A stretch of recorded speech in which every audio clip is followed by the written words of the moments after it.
Good morning, everyone. Good afternoon, and perhaps even good evening. Thank you so much for dropping by and joining me for another exciting session for In the Studio with Daz 3D. Wonderful to see you all. And it is December already. I really can't believe that. Where did the time go? One of those things. Insane. I can see the Weird Science X is in the chat. Mr. Jeff, who snowed under in northern France. Or was it southern France? I can't remember. It was France, wasn't it? Jazzy Bear Brown is here. The Dragonade and the Brine are here. I see JD Interactive. I also see Patrick Williams. And thank you, wonderful to see you. Good that you could make it. Marta is here. Good morning indeed. My goodness, must be really, really early. Where are you? What is it, 5 a.m. for you? My goodness. Great to see you. I'm going to be using one of your outfits today, which is great. Nancy is here. And the Synth Mania, the Web Soul, the Terminator 2, and Daniel is here. And also the SS Game Uplay. Wonderful to see you all. And anyone else who's out there watching, welcome all the same. I got a full disclosure to make this afternoon. For me, it's afternoon. I'm joining you from the east coast of the United States, which is, you know, that's where I come from. I mean, that's not where I come from. That's where I come from live. That's not where I originate from. But I have a little bit of disclosure. I'm suffering from a little bit of a toothache today. It's under wraps from something magical called ibuprofen, which is nice. It does help, but it's it's kind of niggling away at me. I saw the dentist this week and we've come up with a master plan. I'm a little bit behind, a few years actually, on the treatment of my teeth, because first I had a bit of cancer treatment, then there was COVID, and that all kind of pushed it back a little bit. I did see them. They took out my wisdom teeth, and one of those things. Cut a long story short, toothache. So if my focus is a little off today, that is the reason why. I hope we can pull through though. And I'm seeing her again, Dr. Maria Pena, next week, and we're gonna start treatment. I hope I can speak to you after that. Let me show you what we're gonna do today. It is, of course, magical fairy season over at the Daz store, and as such, we are going to be using this new little character here, which is Pixie 9. She comes with her own bundle, the Pixie 9 Fairy Bundle. This is her. This is Pixie with the Newton hair. I'll be using that. That actually didn't come with the Pixie bundle. Newton hair comes with the Dark Pixie bundle, which I believe was released today. And also, don't miss the live stream this Saturday. Oh, good point. For those of us who are already here, you know, it's good stuff. So this is Pixie. She's a bit of a stylized character, so she has a little bit of a larger head, a little bit of larger eyes, and yes, she's for Genesis 9. And this is actually the outfit I'm using. This is the pixeled outfit by Marta. It's wonderful to see you in the chat, Marta. Very, very cool. Very cool. And I'm going to use the Newton hair because I really, really like that. This was also a hair choice here. I don't know if that's Newton. That could be Newton. I don't remember. But yeah, that is what I'm going to be using. Will also be, oh yeah, nice makeup. We'll look into makeup as well. This is the bundle that I'm primarily using. Well, actually a couple of items from the bundle. First of all, the character, of course. And then we're going to use this here, which is a set that is called Where the Fairies Live, and it looks beautiful. It looks absolutely amazing. It is fairly conservative when it comes to heaviness, and I'll show you a few tricks of how we can turn this into a HDRI and then turn that into a render. We're also going to do some particle effects when we go and as we go and work along, and we're kind of just working our way through this. This is the product Where the Fairies Live. It comes out with presetting Magics 101, exactly. It comes out with very cool cameras that are already pre-set up. This is what it looks like. It's very, very nice. Very nifty stuff. It comes with these skies, by the way. Sometimes you see promos and you think, yeah, well, I'm not entirely sure how they made this effect, and often backdrops don't exactly come with products, and in this case, they actually do come with products. Always love this when you get to see before you buy what does the product actually look like when you examine it inside Daz Studio. So I think these types of promo shots are always very important for me for a buying decision. Oh, look at that ground fog here. We can make that happen with the iRay render settings pane. So yes, this is what's going to be our backdrop. And I'm essentially going to bring a few tips and tricks together that I've explained over the last few live streams. Let me show you what I've cobbled together here earlier today. And this is essentially what we're going to be redoing, probably with our own little twist.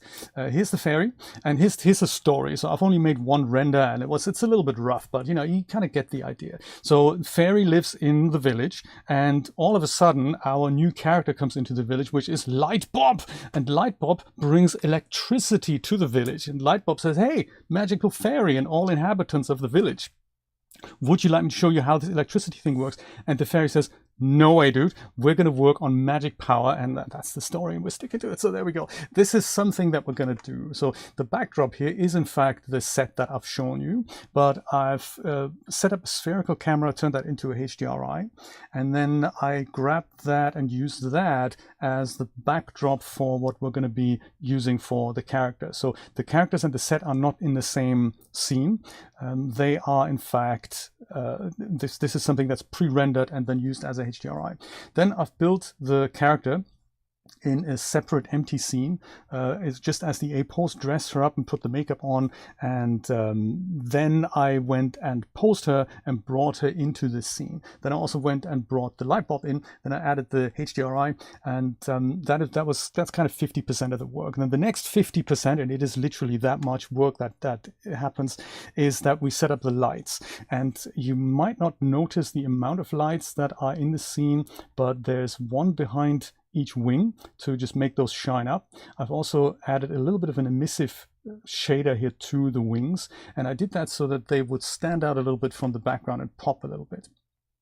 This guy with his clear glass actually does give out some light. So this little filament thing here, his filament, not our filament render engine, but his filament is lighting up, and he does emit quite a bit of light. But I've also brightened her face and the body up with an extra point light here. And this separation light here, that comes from a mixture of the HDRI as well as a spotlight from the back. So that's kind of the next 25%, so then we're kind of 75%, and then I've added my own particle effects to it with something called Ultrascatter.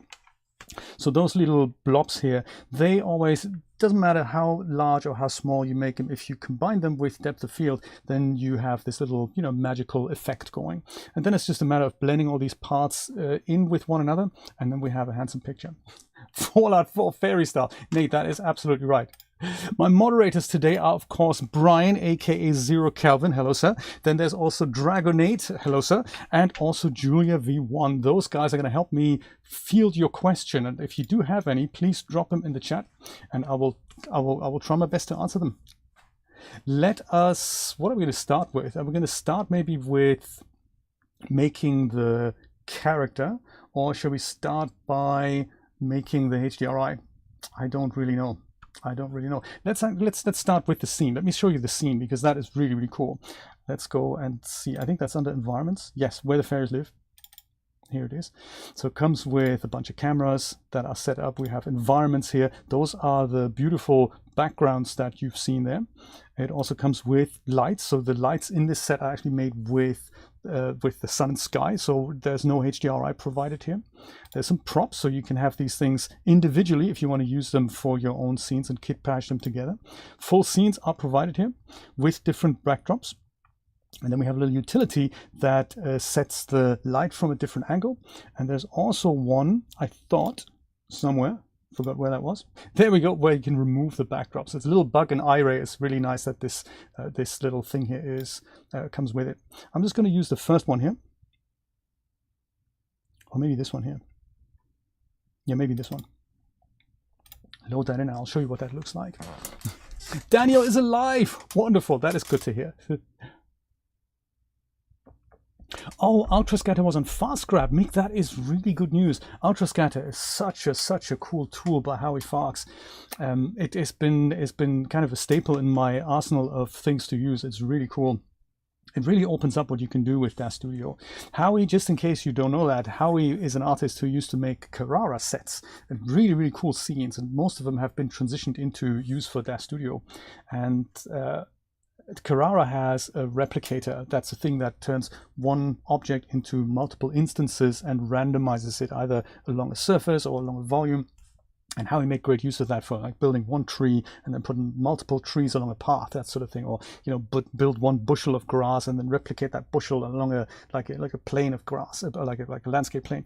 And he said, hey, Daz Studio is lacking a replicator, so he went and essentially went and wrote it or had it written. I don't know how he did it, but that is what Ultrascatter is. And if you ever see Ultrascatter versus Ultrascatter Light versus Pro, I believe, or Advanced versus Pro, the difference is, oops, the difference is that one of them is,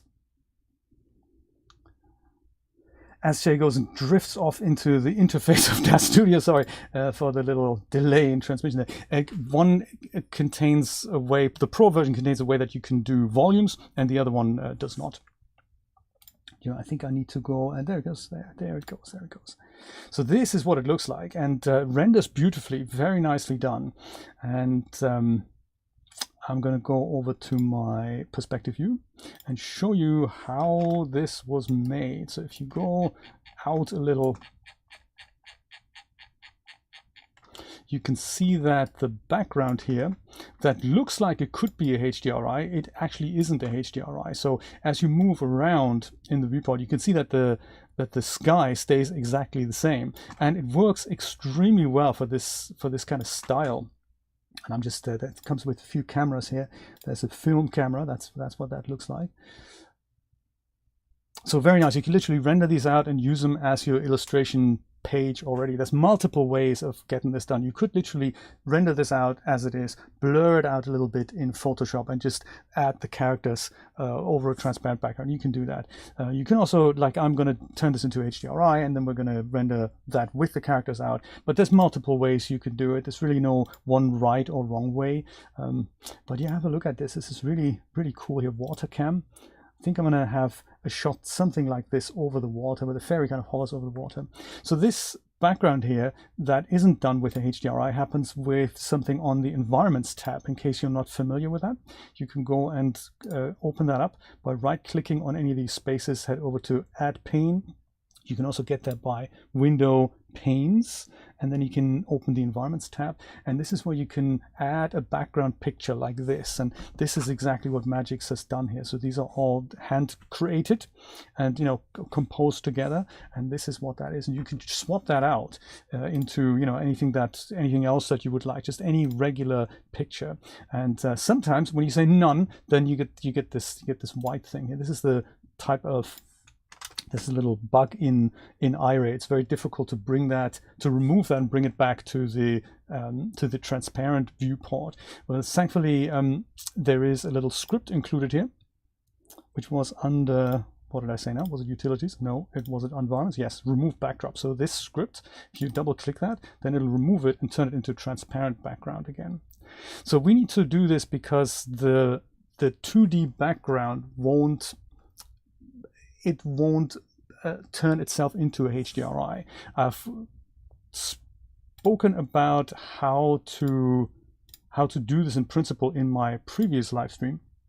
So I'm not going to go through all the details again. I'm just going to go straight to placing my camera or finding a kind of a spot for my set. And then we're going to go crack on. So, oh yeah, that's the other thing I wanted to show you. How is the set actually created? So if I go and show you this is what it looks like from afar. So we've got these concentric circles here that give you a 360-degree background or backdrop no matter where you look. Very nice. And then you have a few tree instances here. And then you have the set in the middle here. So there's a bit of illusion and trickery going on, and this is what makes the scene relatively economic to render. It's always important to do that. If you have a really heavy scene, it's often difficult for your computer to render that. So I'm going to go and place a spherical camera kind of above the surface of the water here.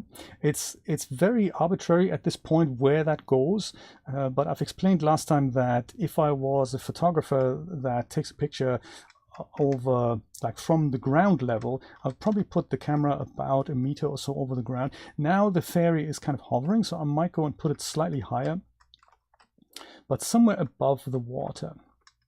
Let's put it here, just as a test, see if that works. I'm going to go and create a new camera and use my perspective view as a guide, and I'm going to call that one HDRI camera. There we go. That is that. And with it selected, I can look through it, but it's, you know, it doesn't. I don't have to. I will though. Under rotation here, I'm gonna zero this out so that there's no rotational values applied. Just with the Alt and left click. That's that ironed out. Translation, I'm going to leave the X and the Z where it is because that's kind of my position. or kind of almost. I think I'm gonna put it over, straight over the water, kind of here. But the Y translation, I'm gonna put it to, well, let's say 300 in this case, because I'm imagining that my fairy is gonna hover. And I'm gonna create the camera where the action takes place. And the important bit now is that I'm gonna go under my render settings tab, and under the general tab, I'm going to use a 2:1 aspect ratio. The size isn't that important because we're thinking of blurring the background out quite a bit. But if we say something like, let's say 2000 by 1000. So that's not a lot. This is my aspect ratio. It's not a lot. I'm going to lock the proportions in. I'm going to go and disable the rendering quality, and I'll say, let's do this in 500 samples. I'm also going to use, under filtering, I'm going to use the denoiser, just so that we get that rendered out, but not as a regular image. With the camera selected, I'll head over to parameters, and then I'll head over to lens, and here I'm going to change the lens distortion type from none to spherical, and that is how Daz Studio can create that all-encompassing 360-degree camera. So I don't see any differences in filament or in the texture shaded viewport. But if I switch this over to iRay, also, Jay, save your scene, right? I'm going to go and save this on my desktop, perhaps in a new folder that I'll call, did I say desktop? Yes, desktop. I will call this Pixie Stream. There. Might go and copy that, and I'll call this one the HDRI scene, just so that, you know, in case something untoward happened, we're here. Carlos is here. How's it going, buddy? Good to see you. Carlos is a member of my thumbnail team, I'm very happy to announce. Good to see you, buddy. Carlos makes amazing renders. Unbelievable. Very good to see you here. So if I go and switch this over from filament now into HDRI, then you'll see that, well, the light isn't quite matching up. So I might go and add myself a filament draw options node. You'll see that once I switch this over into iRay, I'll see all these magic distortions here. Like, this is what it looks like. It's almost too wide, but as soon as we have as soon as we turn this into a HDRI, we're going to see that as we project this image onto the inside of a sky dome, this is gonna look nice. The larger you render it, the more detail you'll be able to see on the dome.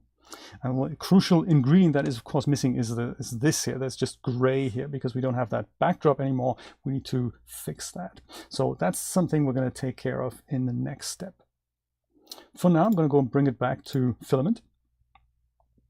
I'll switch back to my perspective view here, and I will go and first of all add a filament draw options node so that the lighting isn't quite so blown out. This is just a thing that translates my filament preview into what iRay might look like, and under the environment intensity scale, I'm going to go and turn this down to something along the lines of 5,000, 6,000, something like that. So this looks a little bit more like what the iRay picture would have looked like. Scene lights, we're going to scale that in our next scene as we compose this together. But so for now, what is actually creating the light here comes from the so-called sun and sky, and that is something I don't think we've really talked about this a lot. Under the render settings tab, under environment, you can see that by default this scene comes with something called sun and sky, and that is essentially like an environment system in which Daz Studio, or rather iRay, can create a single distant light on the sky dome, and it can be switched over depending on the longitude and latitude of a planet, and you can pick a date and a time of day, and that is how that works. But if you switch this on, then you can't use a HDRI, and as such you can't draw clouds in the missing bits here. So I'm going to switch this over to dome and scene, or dome only, it doesn't really matter, and as soon as I do that, I can put a HDRI myself into this scene.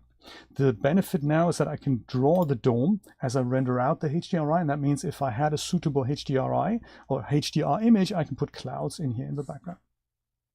I only have the one that comes with Daz Studio, which is a little bit low res, so I'm going to go and find myself one from the friendly people at Polyhaven. Hey Kiwi, how's it going? The Deviant is here. How you doing, buddy? Deviant is also from Australia, so good, very, very good morning to you guys. Polyhaven. I have it open here. This is a really, really funky website. You get a lot of free assets, as well as well, all kinds of 3D assets here, including HDRIs. If you're familiar with the site that used to be called HDRI Haven, this is that site. So it's the same site, they've just rebranded themselves. Browse HDRIs is what I'm using to find my HDRI. I believe these grayed out images here, you get them if you are a Patreon supporter. So I'm just looking through the front page here, and I'll see if there's something with clouds. So Table Mountain, that looks nice. These clouds look also the Pixie Ridge, Rocky Ridge. Did I say Pixie Ridge? What mood am I in? These are also clouds here. This might be nice. Clarence Midday. At the bottom here, you get a little bit of an impression of how harsh the shadows are. So this would be something that has harsh shadows here with a pure sky, or this one here. But if you want something that has a bit of a softer shadow, and then have a look at these balls here. So they're kind of material previews, like how the various materials would behave. This is a metal. This is just a non. This is like a rough thing. This is a glass thing, and this is a shiny reflective thing. Just to preview what these could look like. So any of them will do. I might actually just try Clarence Midday here. Let's do that. Or this here, Table Mountain. Maybe Table Mountain. Well, the shadows are a little bit harsh here, Table Mountain. Do you have a preference here? Kloppenheim 06, Pure Sky, also good. I can see a Pixie Clint Eastwood on your Vietnam Vet movie. Oh, interesting.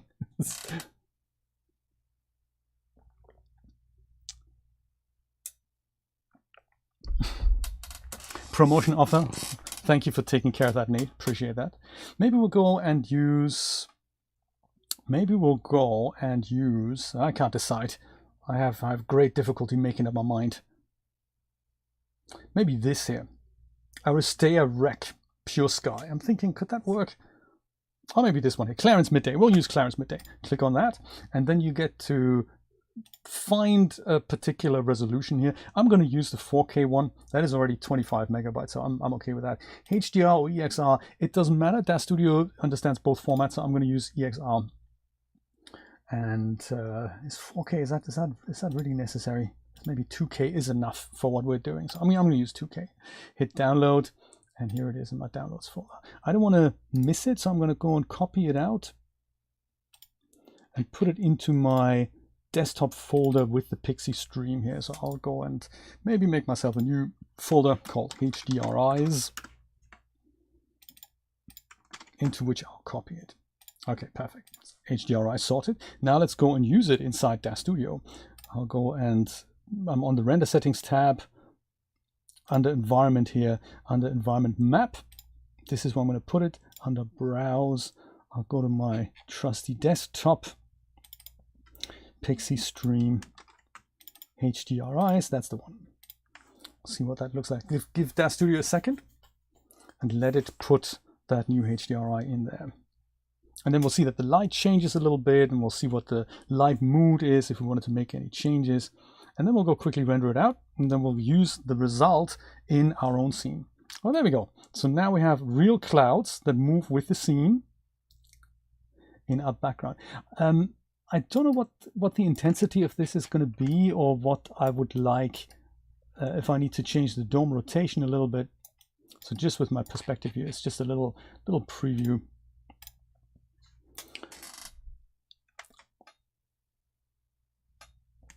Deviant, thank you so much. Yes, if you haven't noticed, my Daz Studio Masterclass has been released after a little bit of a delay, but we finally got it. The web team did a really, really cool job of putting this together, and you can watch the whole series for free on the Daz site. So that is on daz3d.com/community/masterclass. The first part is available to view for everyone, and parts 2 and parts 3 are available for Daz Plus subscribers. Part 1 is also available on YouTube. We've premiered it this week. Thank you so much for everyone who was there and hung out in the chat. That was really, really nice.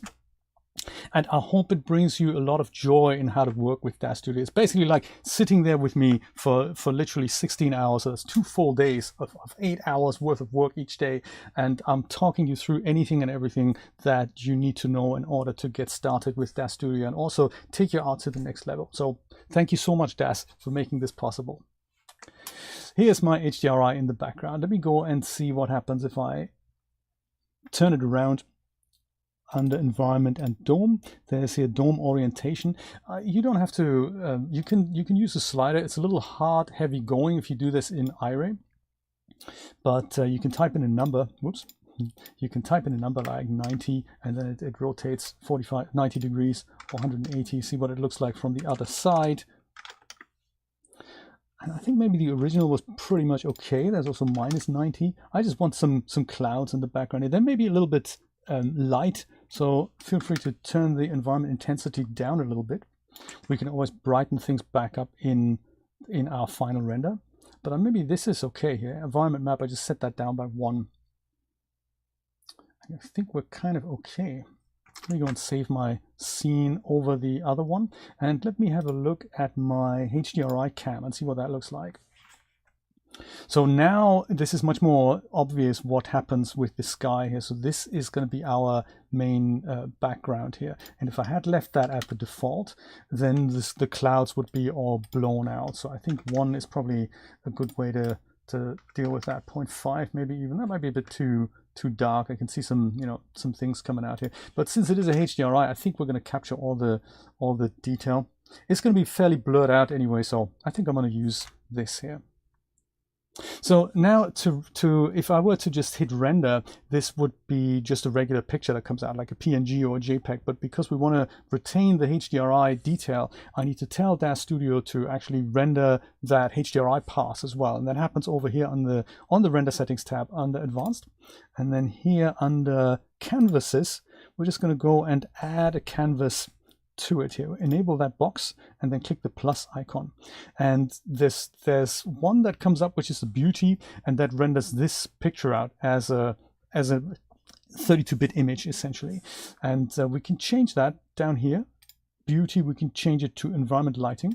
It's not going to make a difference here. We can actually use either, and I might actually use both of these things just so that we have both versions. One beauty, and I'll hit another plus icon, and then I change the second beauty into an environment lighting, and then we have these two things. So this is now going to create the regular PNG image that looks just like this. We're not going to use that, and then in addition it'll create 2 folders in which we find an EXR file each for this particular render pass.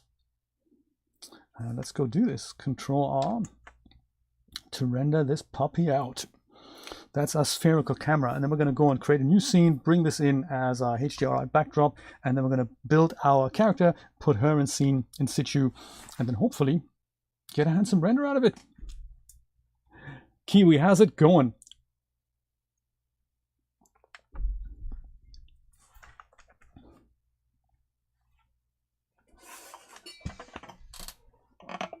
Thank you, Brian, for the masterclass link. I appreciate that.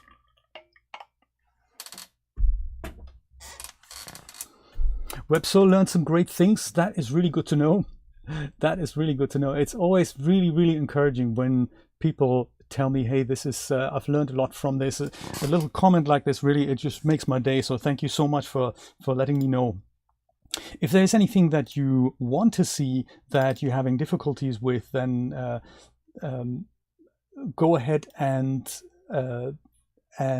ask it in any of the comments. We do read them all, and many of the questions can be turned into future videos, so don't be shy, just ask away. Remember, there are no stupid questions, only stupid answers. I'm going to go and put this maybe into HDRIs as well here, and I'm going to call this Fairies HDRI. Just thank you, I appreciate that. What's the signal? My return is buffering here a little bit. Do let me know.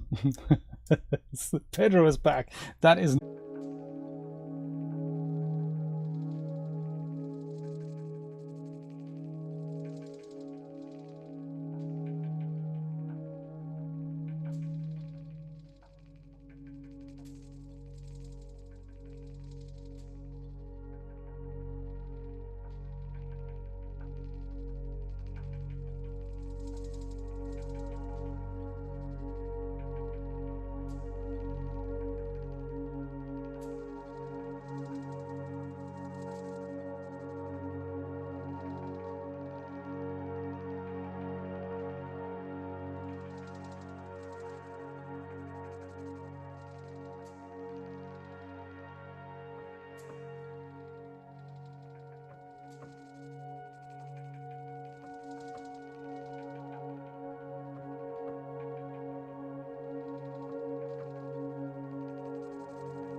Oh, welcome back. That was exciting, wasn't it? One of those things. Hey, this was really good. Thank you for hanging in there. I think we're back now.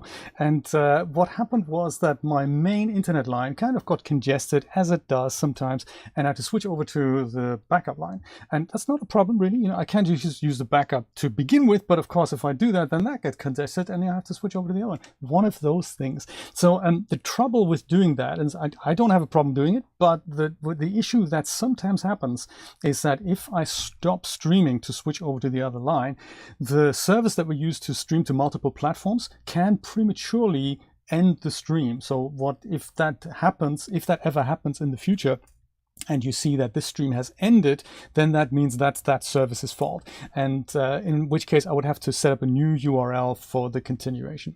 If we do this directly to YouTube, then that wouldn't be an issue. YouTube is happy for signal loss to occur on an ongoing signal and then just, you know, bring it back at one point. And I'm glad this didn't happen. I'm glad this all just continued. So yes, welcome back. Wonderful. I seized the time, my friends, to get Pixie all dressed up. I thought, you know, while we wait for the line to get stable and one of those things, I've loaded in Pixie 9 and I've given her Marta's pixeled outfit here. So that is what I've been doing while we were all waiting. And I hope the internet's going to be stable now. So this here is the outfit. This is actually the outfit. That's the character that had. Here's this here. That's this outfit that I'm using.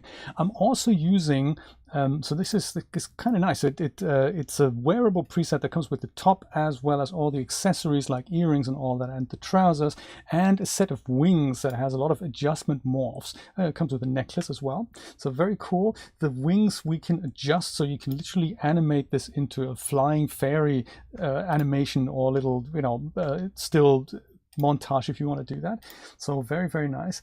I also have a texture expansion set, and I don't know if that has actually been released yet, or if that comes with the bundle, or if that comes, no, it's not actually part of the bundle. It comes tomorrow. So there's another fairy bundle that will be released tomorrow, and that comes with a texture set for this outfit that I'm gonna show you in a moment.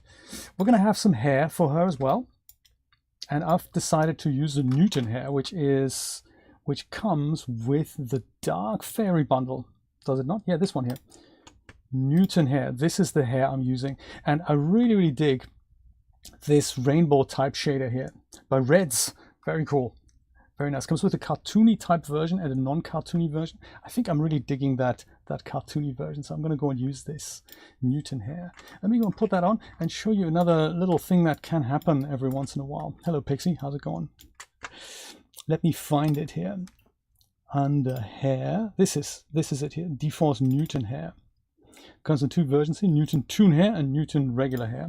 So notice I'm in filament, and if I go and double click the Toon hair here, it looks like something's happened on her head, but the hair isn't really showing, and that happens with certain types of hair. So there's different ways of making hair. Some hair is based on cards, which is literally like strips of flat geometry that uses transparency maps to get the hair effect going. The hair strands, and this one you can just about see the outline here, but some other hair is made with the hair tool that uses strands, like strand-based hair, and that by default doesn't often show up. So if this ever happens to you, then go and select the hair.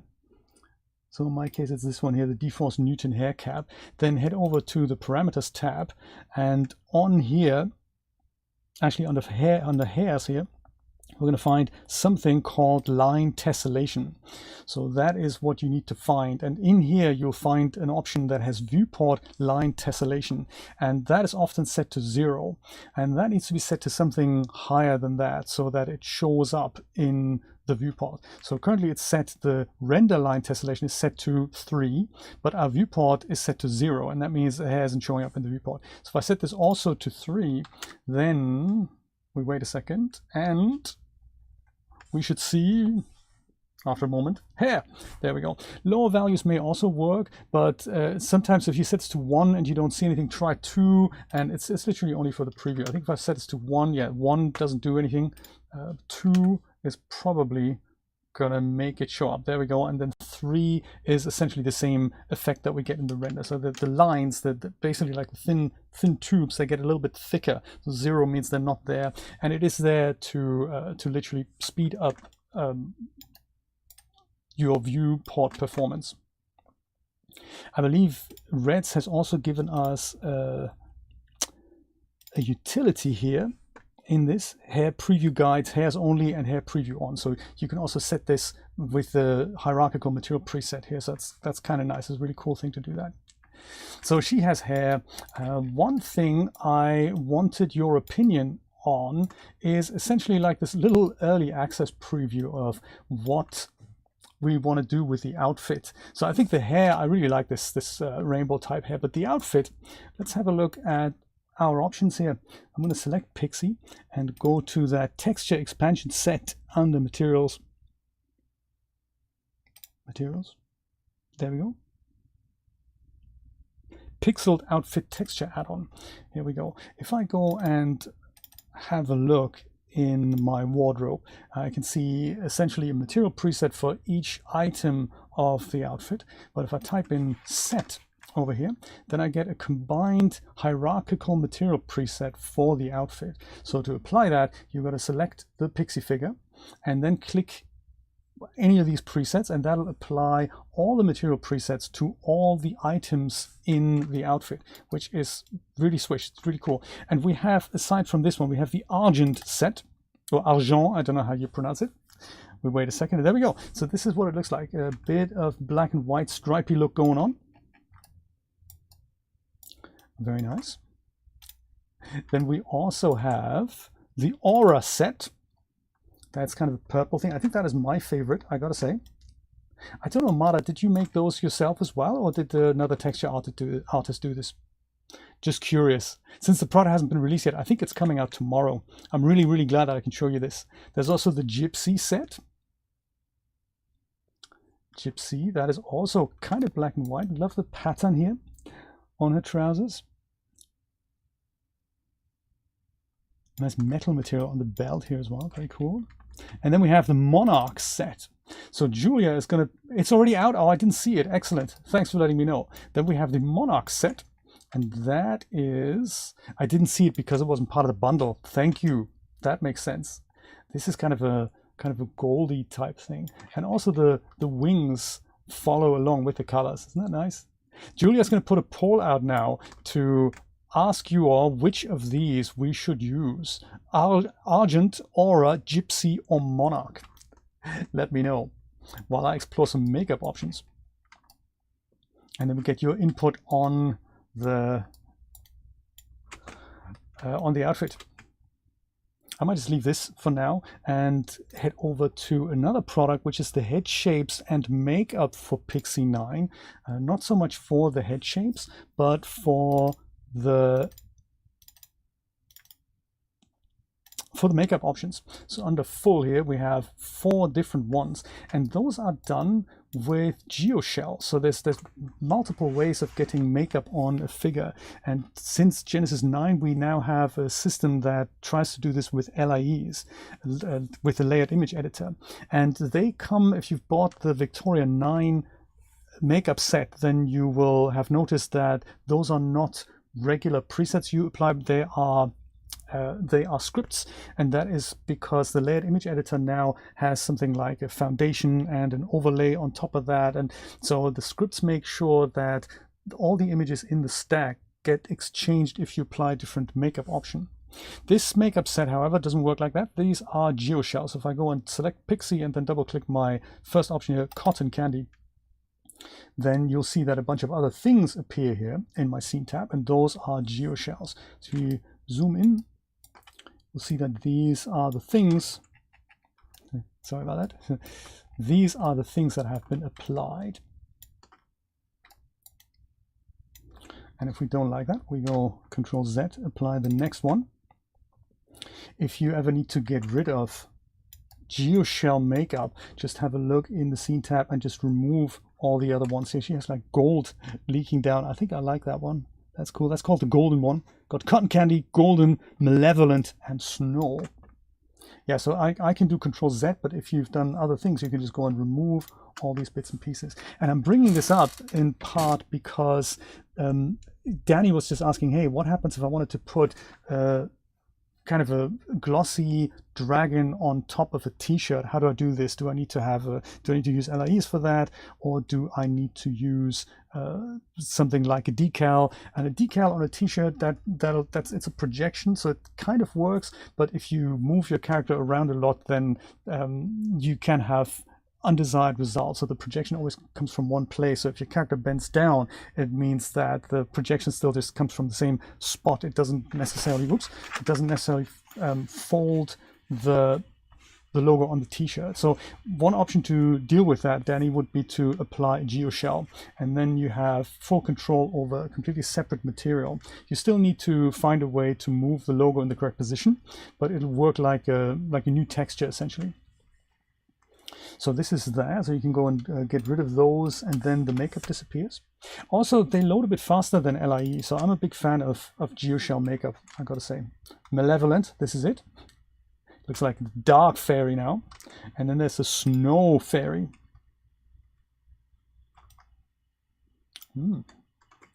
23 votes already with the material preset. It looks like we have a tie between the aura and the gypsy. Interesting. Well, we'll see if we can do a tiebreaker. What's your opinion on the makeup? I kind of like the golden one. So with geoshell makeups also, the thing is, if I added one again, then you have this situation in which you have essentially multiple makeups, multiple geoshells applied. So that will kind of work, but they might also interfere with one another. So I don't know if they're made for that. Just wanted to bring that to your attention. If you ever do this and you basically apply every makeup in the set, then you end up with quite a ton of geoshells and every makeup option overlaid on top of one another. Probably not what it's meant to be used as, but if you're after that effect, hey, very good. Okay, Gypsy wins with 35% of votes. Thank you so much for chipping in, guys. I appreciate that. Now, what is your opinion on the makeup? Does any of them spring out to you? Pixie, Cotton Candy, Golden, Malevolent, or Snow? Let us know. Julia's going to put another poll out. Thank you so much for voting. And I'm going to go and put the Gypsy outfit on, or the Gypsy material preset. It may actually already been on there. No, it isn't. Gypsy was this one. Okay, Gypsy 1. There we go. That is the Gypsy. Perhaps, and this is just my personal observation, and maybe we could use the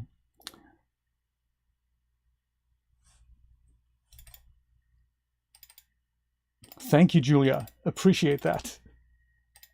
Maybe we can use the Malevolent one with the dark outfit. That might work. But do let me know. I'm a big fan of the Malevolent one. Oh, Malevolent and Golden already head to head. This is good. I love it. Very cool. While you guys vote, I'm gonna go and show you what we can do with the wings. So it'll make more sense when we see her in situ. But if I just show you the wings from the back here, maybe I need to select the actual wings here. So right click and select the pixeled wings, and then under parameters, actor adjustment, we have a few options here. So we have expand all, shape 1 and shape 2. Those are literally the how you'd like the wings to look. Shape of the wings. Very nice. It goes this way and that way. And then we have these orange sliders here, which come up under pose controls. And with those, you can literally move the wings. So when she's standing in the A pose like this, it's one thing. But if she were to kind of, hover or fly around, then you can go and move the wings like this either way. So if you were to animate these sliders, it's kind of cool what you can do. And you can mix and match these, so they're not exclusive. That's what this does. And this wings, flap wings 3. And I don't really know how fairies move their wings, but you can, it is obviously going in multiple directions. So, and then there's wings down. This is like when she would, like a bit like a fly would kind of go rest in the resting position. So fairly nice. Oh, these are controllers, right? Gotcha. Very nice. Very nice. This stuff takes forever to put in and get right. So thank you so much for doing that, Marla. Appreciate that. Yeah, so if we were to have a pose of which she's kind of hovering over the water, we can go and you can mix and match these things together, and we'll see what looks good once we have the final pose.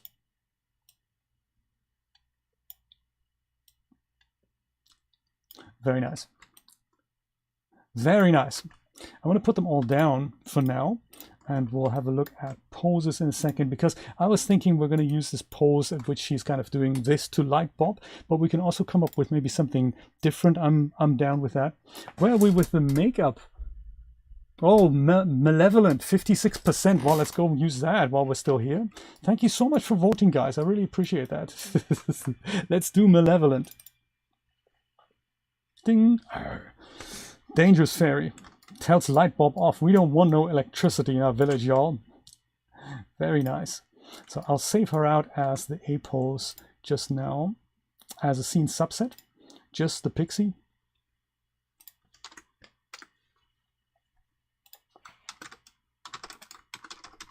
I'll call this pixie dressed, and I'm using this scene subset so I can bring it into another scene should I wish to do that. And then I have her in the A pose, so now I can start posing her. But if I'm not happy with what I'm doing, I can always go back to something like her poses. We might as well use one already. I have a couple of sets here, the pixie dust poses, and I also have the CDI pixie poses. Let's go through. Oh, this comes with expressions as well. Yeah, expressions is also, she might be outraged, so while we're here, the outraged expression, or the really outraged expression. Either one will work. Or anything in between, you can mix those together with puppeteer. Or she's maybe happy to have electricity in the village. I don't know. I don't really know. Maybe she's happy in the render that we're making together. Maybe she's happy to see the guy. These are more like standing poses. I think the other one was really nice because it had kind of flying poses. Let me show you those. Pixie dust poses. Pixie dust poses. That is nice, like a dancing fairy pose. I like it. Like, bring it on, little electricity guy. You're trying to conquer us into using your supplies? We're not entirely sure about this. Very nice. I think this is the one that I've used. And this is what I meant with the wings. Now that she's actually in a different position, if we were to go back to the wings, we get a really good, she's like flying in the air type effect.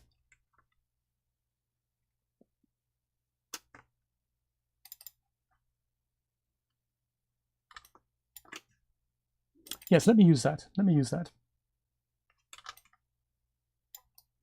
And then she's hovering.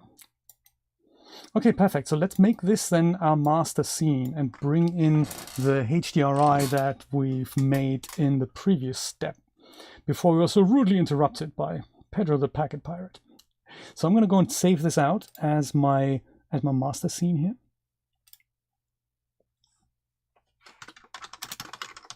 I'll call it master scene. And then I'll go into the environment tab under render settings, environment. And here I'll go and load in the HDRI we've made. So we've made a couple actually. We have the one that in the HDRIs folder here, we have the canvases folder. And in here, we have these two things that Daz Studio has rendered out. One was the beauty canvas, and one was the environment lighting canvas. Thank you so much to a viewer who suggested that this one here, the beauty canvas, will include things like emissive surfaces. So if you're making a HDRI of something like the Wonderland set by Stonemason, that relies a lot on emissive surfaces, and they are not part of this. This is only capturing basically the effects of our HDRI that we put in there, the Clarence one from Polyhaven, whereas this one has the emissive surfaces in there. So to us, it shouldn't make a difference because we didn't have emissive surfaces. So I might go and use this just for trial and see what happens. Now, when you do that, it appears the whole HDRI rendering thing hasn't quite worked, because when you look closely, you see just a white thing, or like just a white picture. And I've addressed that before. It essentially means that the HDRI is too bright. If I go and switch this over, we just see nothing. And you can correct that by rendering at a lower intensity when you render it out, and then it'll look good. Or you can just render it out as is and decrease the intensity here. It's by a rough factor of 10,000. So yeah, that is a bit bright, isn't it? That is a bit bright. So what I tend to do is here on the environment map, I'll use this value to translate this down, and then I'll use this value to make my own adjustments if it needs to be lighter or less light. So here I'm literally going to say / at the end of the number / 10,000, and then I hit enter, and then I see, well, it's still white, but I can see my picture looks a little bit better here. So if I go and switch the dome on now, we should see our background that we had before. Somewhere there's the houses. There we go. And they're a little blurry. That's okay. They're also a little bit too large for my taste. But there we go. It's all there. If you'd render this at a higher resolution, you would see more detail, of course. So there's our HDRI. That's quite nice. I'm going to go and turn environment lighting blur on so that these little jaggies go away. There we go. That's now nice and soft already. And now I'll go, before I look at the correct positioning of the HDRI, now I'll go and turn under dome here, and I've explained more about this in the previous stream about HDRIs. I'm going to go and change my finite sphere under dome mode. I change finite sphere into, sorry, infinite sphere to finite sphere, and then I get some additional parameters here, one of which is the dome scale multiplier, and I'll set that down to 10. And when I do that, then the environment dome shrinks, and as a result, my HDRI looks a little smaller. There we go. It now also appears to move when I dolly my camera, so that lets me set up the camera a little better. So I might try something, unlike the render that I've done before. I might try something just like that she's essentially speaking to us. But of course, what I'd rather like is to see the houses. You know, if this is our final camera position here, roughly, then I'd like to see the houses in the background rather than the mountains. And for that, I can just go and turn the dome around. I might just do this in another viewport, and I might also just temporarily switch off Pixie's hair here, just because that makes previewing and moving things a little bit faster. So window, top and bottom, and then I'll use this as my kind of camera preview, and the bottom here is going to be my running around perspective view. I might just go and make a new camera here from this, just so that we have something locked in that I can switch to, and then down here I'll just remain in this here. I'm switching this to filament because it allows me to make a better decision about the HDRI. So I'll go and use on the dome orientation Y. I'm going to go and just spin this around until I find the houses that I want to see. Maybe something like this.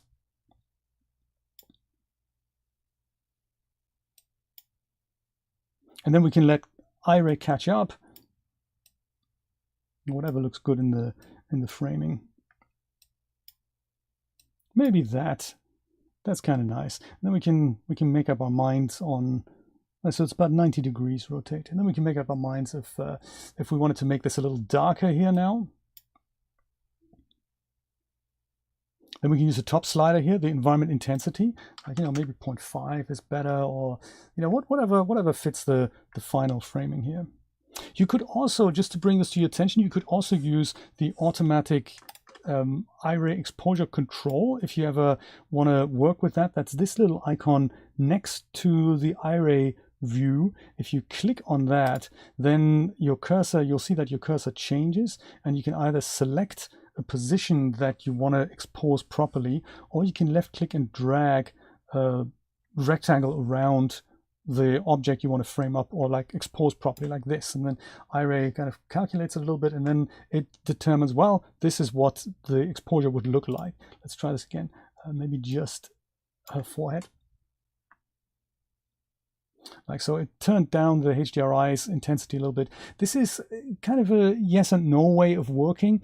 I don't really tend to do that because the changes are applied on the tone mapping tab here, and this is something I just use as a last step, so I don't tend to use this. But if you ever need to make just a quick adjustment, then this can come in handy.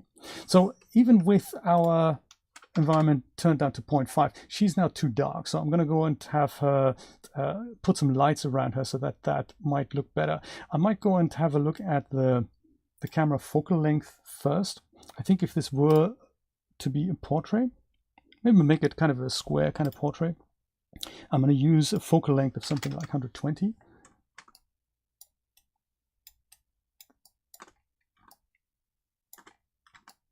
Like so.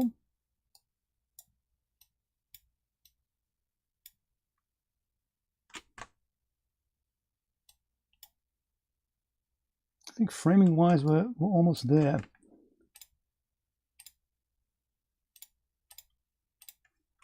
Third, guys, just to see if it's framed up properly.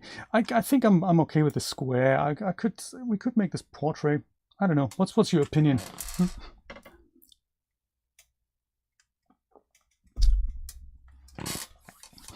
Oh, Yoshi.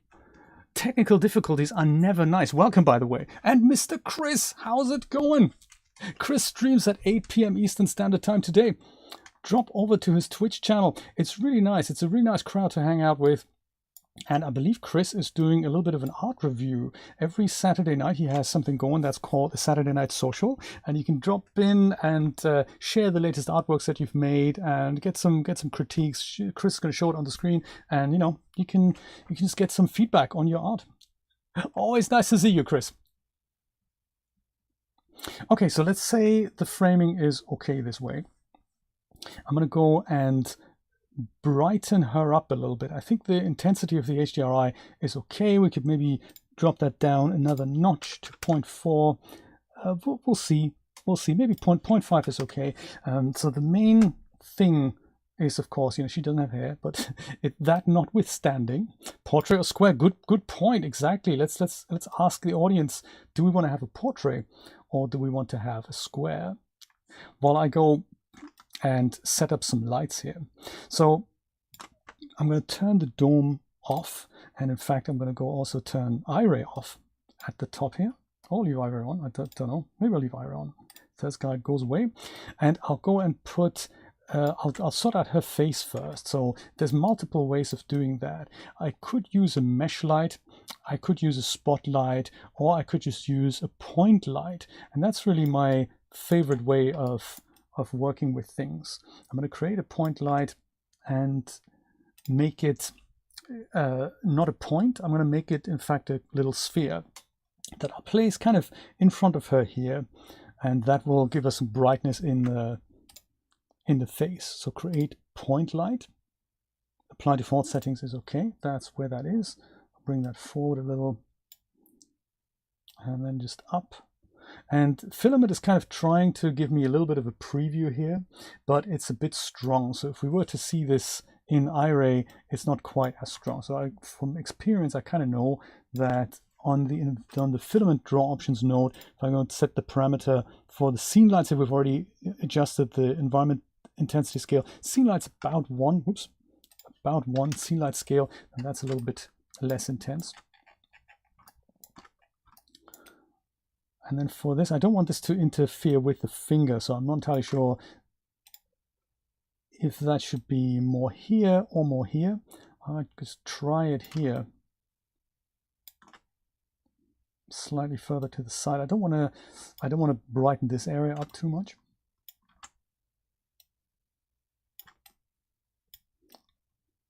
See if and how that works. So with the point light selected,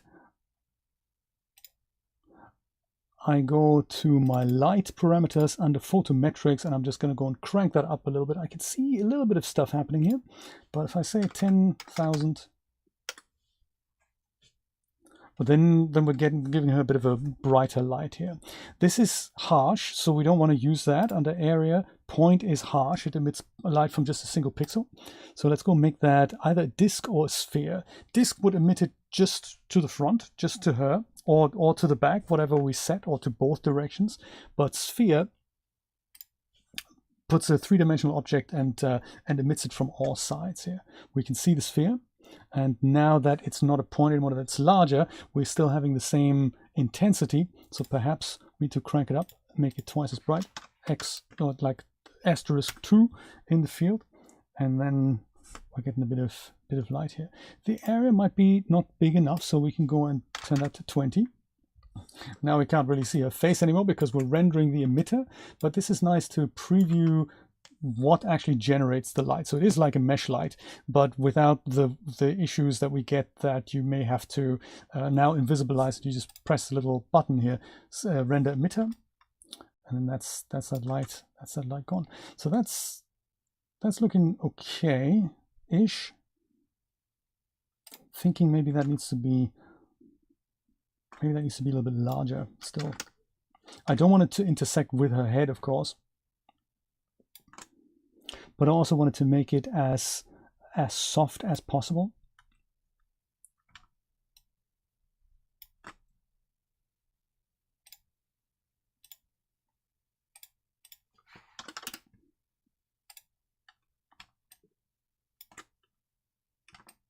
I see that the finger is now black because the light volume is intersecting with the finger. So that isn't good. So maybe the area, we either need to bring this guy forward even further,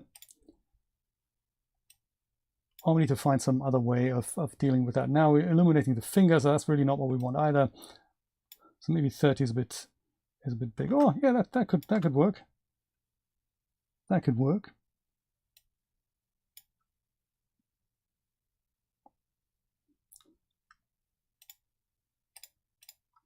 Perfect. Just a little bright.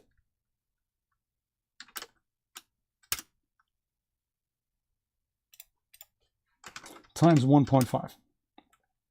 Okay, great. Face sorted out. If we wanted to add a bit of a nicer type of, whoops, I've just ruined the camera, didn't I? Dang, got to set that up again. If we wanted to, now that I've ruined it, I might as well just go to town with it. If I wanted to add a nicer kind of skin tone to it, I drop down the temperature from 6,500 to 4,000, and then we give her something more of an orangey glow here.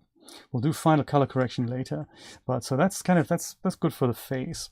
So now that we want to separate her from the background a bit, I'm going to go and, in fact, let's finish off the front. I'm going to go and duplicate that light and put the duplicate further down so that we bring out the texture here on the rest of her outfit.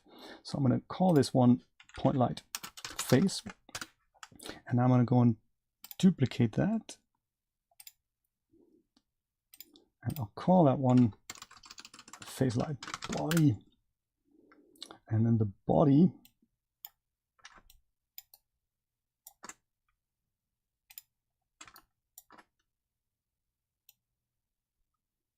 has the same function further down, just so that we bring out the texture here. This is, by the way, what takes promo artists forever. This is why some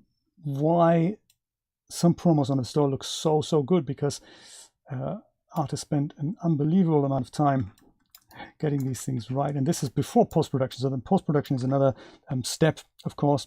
This I'm going to make a little brighter here.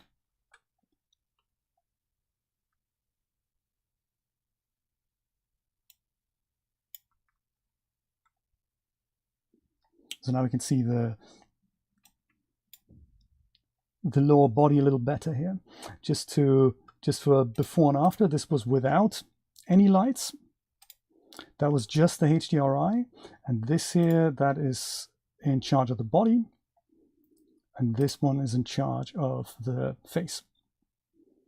So that looks nice. That's a good start. It's kind of front kind of taken care of. So now we'll go and, oh yeah, okay, so 59% of people are happy for it to be a portrait, so we'll make that happen. 40% want a square, so okay, portrait wins. We'll make it portrait. So now we'll take care of the back, and while we're here also let's take care of posing the wings. If she does in fact float over the water, let's go and do that. So I'll switch this back to filament here. And this is where you can see the filament draw options. Note still 1 is still a little too much, so maybe 0.5 is better. Let's go and grab the wings and make those adjustments here and see if we can make the wings flap. If I wanted to temporarily disable these nodes that are being drawn here under draw settings, drawing, draw avatars. If you switch that off, then we see the same preview but without the nodes drawn. So that's on the draw settings tab. Just in case you ever wanted to switch that off like I've done. Let's see what we can do here. Well, that's wings 1, wings 2.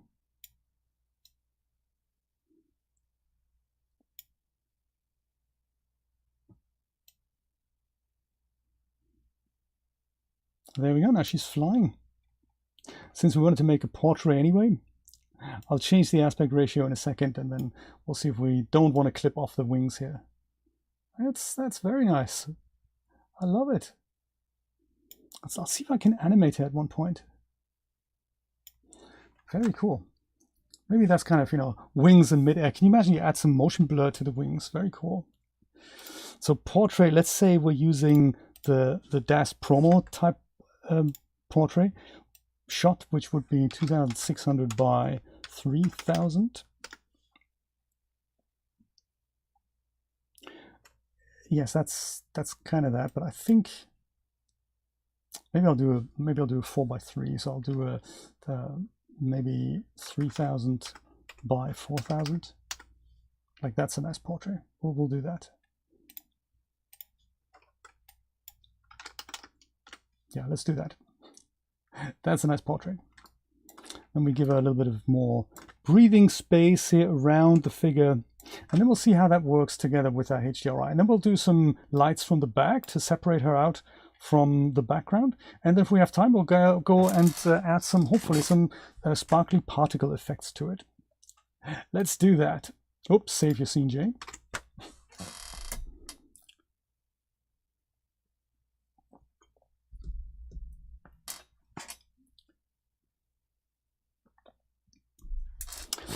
Well, I think as long as it works as a picture, Kiwi, I think we'll be okay. The worst thing you can do is say, no, I'm going to be super dogmatic, and I say HDRI is the only light source in the picture, and if it doesn't work, it doesn't work. I mean, you know, you want to probably blend the HDRI together with some additional light sources to make the picture look as good as you can. I don't think the audience minds how realistic it looks if it works as an image. I think it works. Just my opinion. Yes, absolutely, Klaus. I'm going to totally do that. Thank you for reminding me. This is not a good look for the bald Pixie. Not a good look, I tell you. So what does this look like with our HDRI then? And the hair is literally, I'm just switching that off because it is a bit intense when it comes to transparency calculations and all. At this point, I'm thinking I could also, there's more I could do on the feet here. Now that we have the lower body, I might just either add another point light on the bottom here, or I just move the existing one that we have to be larger so that it just brings out this part of the character here as well. So yeah, we need to do that. We could try to already think about the depth of field, which will blur out the images in the background here a little bit more. Yeah, maybe we'll do that. I don't think we'll have a secondary character in here. Oh, we'll do depth of field at the end. Let me deal with the light at the bottom here, and then I'll add a bit of light to the wings and make her separate out. So if you don't, like right now, the arm and the trees at the back, they have kind of almost the same luminance value, and as such they don't separate enough. Even if we add depth of field, they don't separate enough. If we were to see a little catch light here, then it is more obvious, the character would just stand out a little more. So yeah, let's do that. Let's do that. So body light.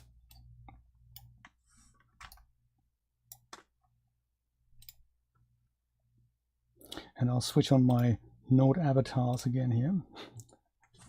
Oh, lighting is a huge topic. What do you prefer? Natural, artistic, depends on the subject, or depends on the scene? Good question.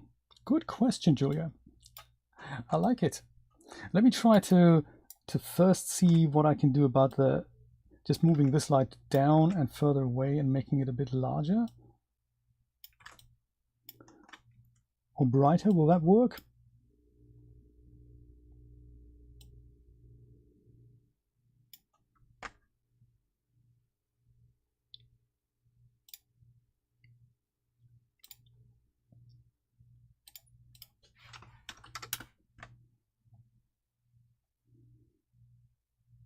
Yeah, I don't know. I think I'd like for it to be where it was before, and then just duplicate that again.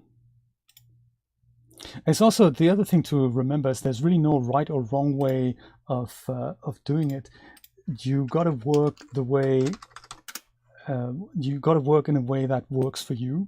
So, you know, what I'm showing you kind of works for me, but that might not be what your artistic vision is, and might also not be how you'd like to work. So there's really no right or wrong answer. You can work anything that makes you happy, essentially, and gives you the kind of look and feel that you want is allowed.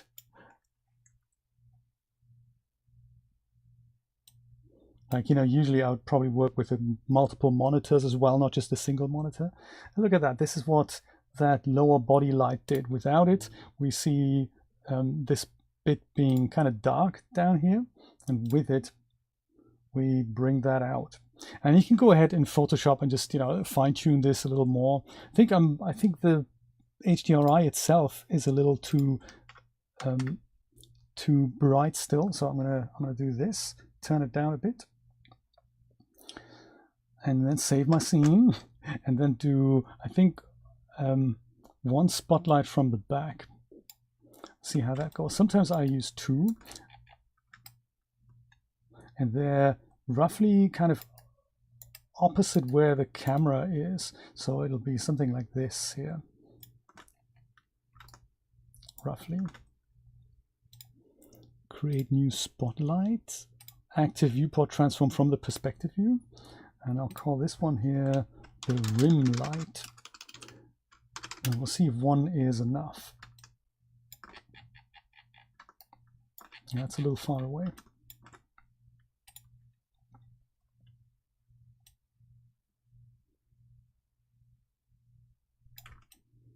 It might be nice if we catch the wings as well. That would be ideal.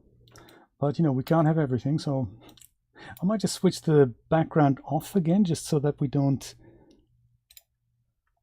that we can judge this a little better here.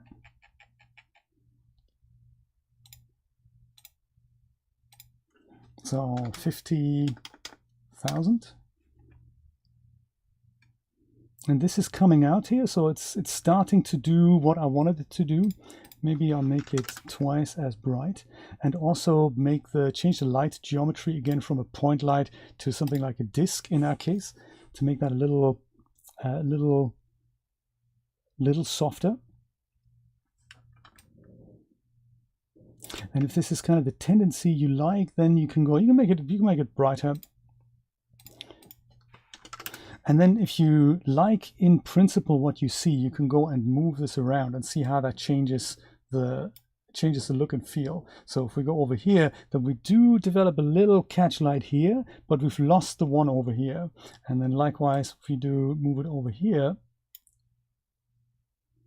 then we emphasize this part of the body and also the side of the head. So this is why I kind of like using two rim lights, like one from either side, and that means that the character gets this little rim from both sides. I might actually do that. There's also the other thing I like doing is using the constraint parameter to point this directly at her back, so I can move the light, but it's not gonna, it'll always point at her.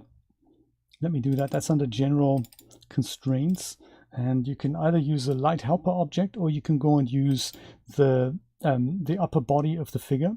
So we can do that like hip, spine. This is changed in Genesis 9 now, so we've got spine 1, 2, and 3, spine 4, and then we have left shoulder, neck 2, and then we have the head. So neck 2 is kind of the equivalent to the kind of upper chest location in Genesis 8. So if I do this now, and I can go and bring this light over here, it always points at my character. That's kind of neat. Let's try this. So this is really good for this side of the body, but I want the same effect on the other side of the body.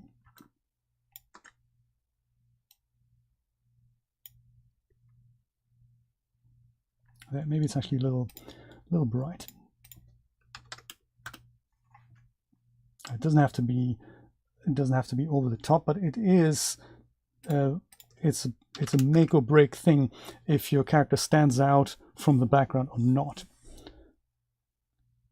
Rim light, I'm going to call this rim light right, like my right, not her right, and I'll go and duplicate that to rim light left, and rim light left. Oops.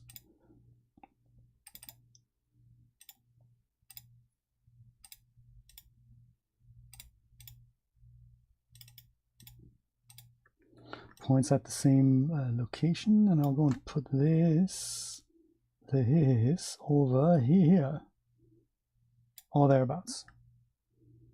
Now we have that benefit on both sides. Maybe even make that a bit higher. Yeah, so separation on both sides.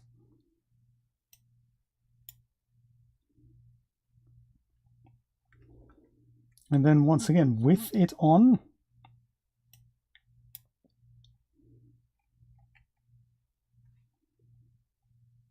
that's what that looks like. With it off,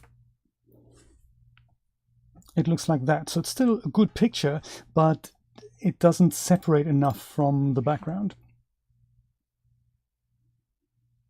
There, simple trick. So it catches the wings a little bit, but again, I'd like to make those come out a little bit more. So I'll use my surface selection tool, and they have several material zones. I might just use the top one and the bottom one here and just add on surfaces here.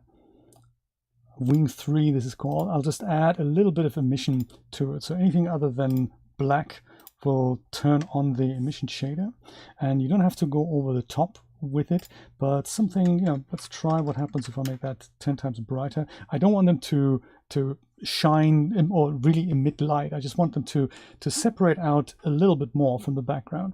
So it'll be a little bit of experimentation of what works best.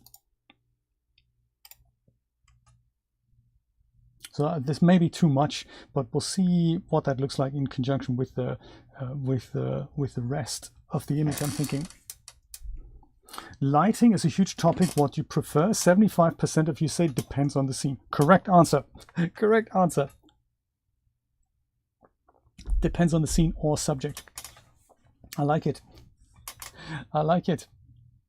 So let me ask you another question, just totally out of interest, while I switch off the visibility of my little rim lights here. How long have you guys been using Daz Studio? So Daz has been around for over 20 years, and it's been, many people come to it, they leave it, they come back because kind of life gets in the way. Other people get completely hooked and they've been using it non-stop for the last 10 plus years. Let me know where you are in your, just as a percentage of viewers. Have you been using Daz Studio for a year or less, for 3 years or more, for 5 years or more, or 10 years or more? Kind of, you know, I'm kind of curious about that. While we see what that looks like with the hair and with the HDRI together. So render settings, draw dome.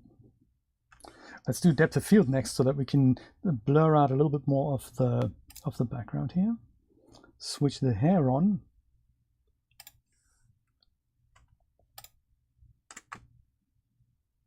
I'm switching. There we go. 2 years off and on. Oh yeah, that's quite a time, Nico. That's very cool. I like it.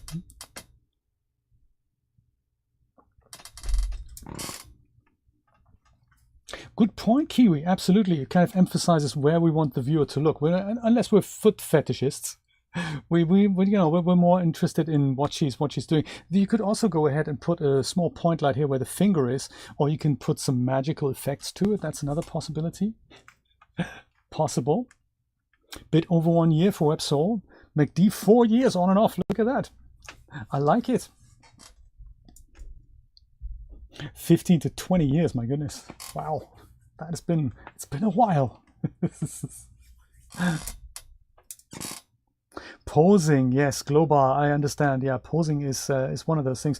If you're a Daz Plus subscriber, there's a video on posing. There's a fairly long episode about posing and all the funky tools we have inside Daz Studio.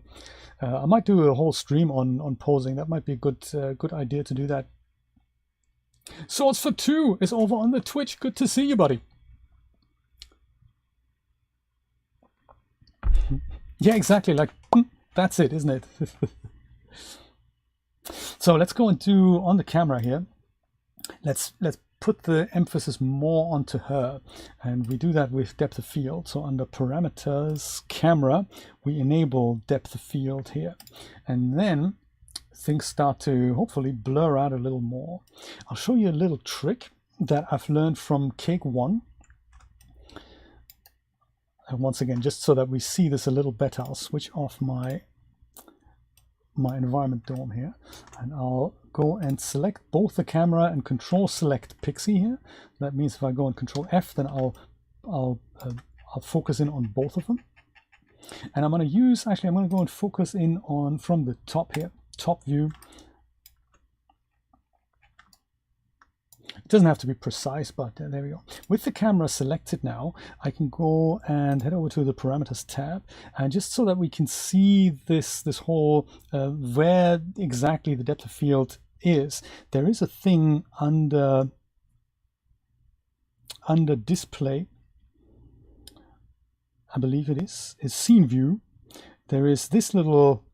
There's these two properties here. One is called the sightline opacity and one is called the focal point scale. And they let you visualize the point of your focal plane a little bit better. Can I see this in the top view? Maybe just go to the perspective view to see this a little better. So from the top or from the side. So the first one is the sightline opacity. That is this little crosshair here. That is how transparent that is. So if I increase that from 30% default to its 100%, you'll see that it pops out a little more. So 100% is good. So it just, it's a little bit more visible there. I wish we could make it thicker, but I've not managed to make that happen yet. But yeah, this is the default, and this is what you can make to visualize that. But you can also increase the size with the focal point scale. So this is set to 100%. If you increase that, it goes a little bigger, but it doesn't go big enough. So in order to make that happen, you can switch these limits off on the slider. So you just go, and you don't have to switch them off. You can just smuggle the max value, smuggle a 0 in here, make max 2000, and then you can go and increase that to here. So now you have a much larger item in your viewport that lets you visualize the depth of field a little better. So this needs to be on her eyes, really. So on camera, focal distance, I'm going to go and put this green line exactly where her eyes are. Now, if you want to be really super accurate about this, you can go and literally switch off the head of the figure and just make sure you really hit the eye. So on some characters that's really difficult to do that. I mean, I'm probably okay to do this, but the shallower the depth of field is, the more accurate it needs to be, because otherwise if it were kind of here, then her eyes would be out of focus, and that's not good. Or here, that would also not work really well. But we want to really focus in on the eyes like so, and that's probably going to look okay. And then the f-stop value, that's the value that will let you see how much depth of field you actually have. So this is not much different than what we had before, but if I set this from 22 to a lower value, like say 14, for argument's sake, then the background gets more and more blurred out, or maybe 8. But she still stays in focus, or maybe even something like 4. Depends on the focal length as well. So this is almost like background's completely gone now. So maybe 8 is a good start here, or 12, something along those lines. I feel like we need to brighten up her hand a little bit, so maybe we'll just try to bring the face light a little bit further forward, or we're going to have a different, I think actually in a separate point light here where the hand is, or on the finger, something like a bright red glowy thing or something. That would be nice. Okay, that's a nice background and character blend. Look and feel, I mean, because it's a fairy type picture, I'm thinking I'll probably do this in post-production, but just to get a little handle of it for preview purposes on render settings, tone mapping, I think I might increase the saturation a little bit. Probably not to 1.5 is probably too much, but going in that direction, maybe with 1.2, and just bring all the colors out a little bit more. Vignette you can experiment with here as well, maybe with 10 or something along those lines, maybe 20. I'd probably do this in post-production, but just visualizing what that would look like, so that we hone in on the character. Whoops. Yeah, this is with the vignette, and this is without the vignette. So it darkens up the edges. You can also go negative if you want to go like minus 40. Then you make the edges a little whiter, a little bit lighter, like, you know, minus 100. Then you really see the difference here. So quite cool what you can do with those effects. But vignette is something I like to do in the post-production.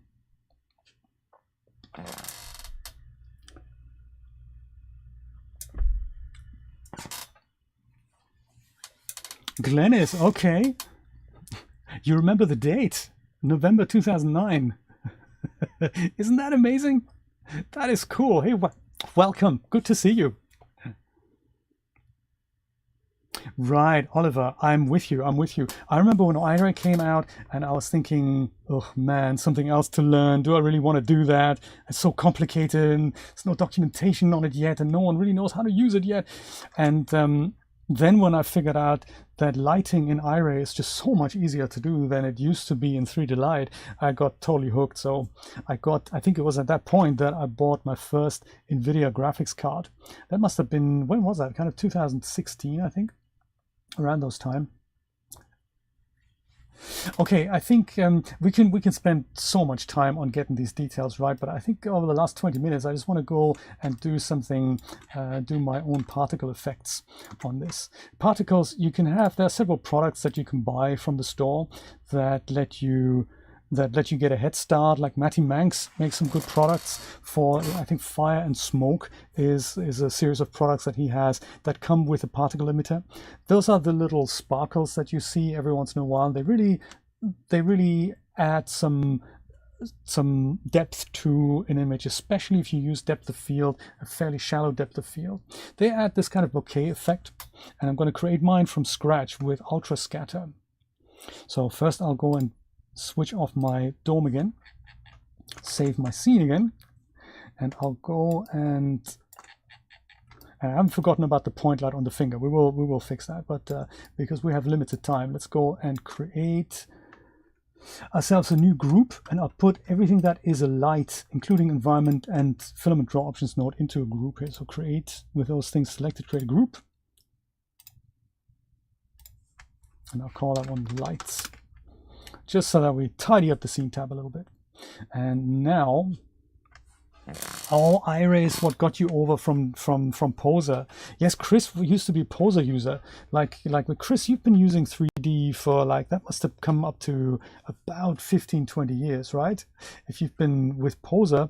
I remember I started with Daz Studio, but I had a copy of Poser because, you know, some of the renders that came out from Poser, I was thinking, man, how do you do that? So I got myself a cheap copy of Poser 7 back in the day. Kerem, technically, yes. It is possible to do ray tracing with an AMD card as well, with a Radeon card. And Blender is good proof of that. So if you render something in Blender, Blender doesn't really mind if you have an NVIDIA card or a built-in Intel card or an AMD Radeon card, because it supports that hardware. But iRay is a product by NVIDIA, and as far as I know, there's no way to render iRay hardware-wise with an AMD card, or not something that's implemented in iRay. It should be possible, but I guess they haven't done that development work. But Blender is a good example that is definitely possible. So in principle, you know, I'm going to go and create myself just a tiny sphere that will be the stand-in for my particle, and it'll be 1 centimeter. So don't make it a meter, I'll make it a centimeter just to get started here. And I'll call this one particle. I might bring this forward a little bit. I don't want this to be part of the picture. Here it is, little sphere. I might give that a color.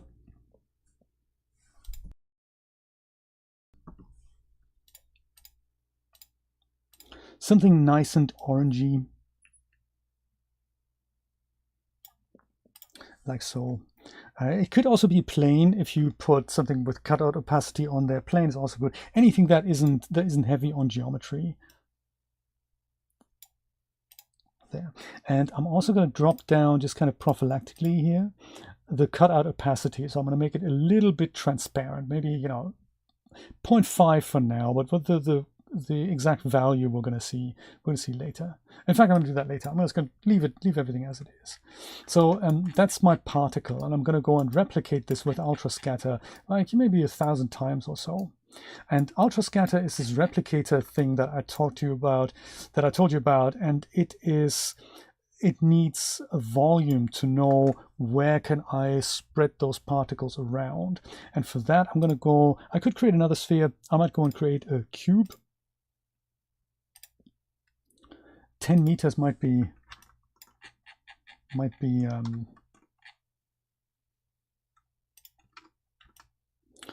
too big. I see my fears here. 10 meters is probably a bit too big. Let me just try to make that 5 meters. New primitive, and we'll say 5 meters.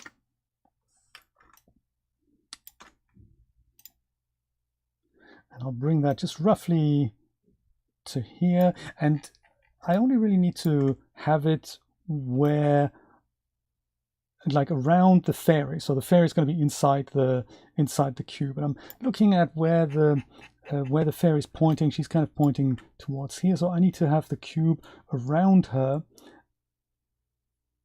but also make it so that it's it's kind of filling. Oops. Going a bit deeper here, like so.